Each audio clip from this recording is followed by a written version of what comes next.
আসসালামু আলাইকুম। আশ্চর্যজনক হলো সত্যি যে আমাদের দেশের সব মানুষই সবাই বলে যে দেশের জনসংখ্যা নাকি 18 কোটি। ঠিক আছে।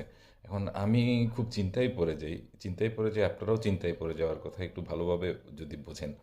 1971 সালে যখন বাংলাদেশ স্বাধীন হয় তখন বাংলাদেশের জনসংখ্যা ছিল 7 কোটি।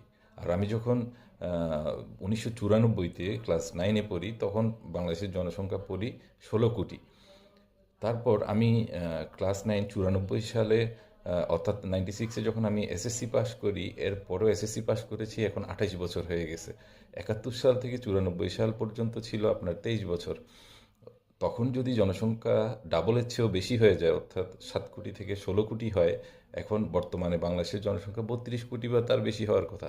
কিন্তু মানুষজন এখনো পর্যন্ত 18 কোটি বলে বলে চালায়। এটা অর্থাৎ হলো এটা জিডিপি বা মাথা পিছু আয় বেশি দেখানোর জন্য ওয়ার্ল্ডের বুকে আমাদের একটা ভালো ইমপ্রেশন তৈরি করার জন্য সম্ভবত এই ছলনাটুকু যে কোনো সরকার কর্তৃপক্ষ করে।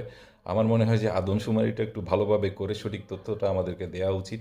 না হলে দেশের যে তরুণ সমাজ এত বড় আকৃতিতে বেকার সমস্যায় ভুগতেছে, যে বেকার সমস্যার ক্রান্তিকাল হিসেবেই কিন্তু আমাদের জুলাই আগস্টের মতো সময়ের উত্থান হয়।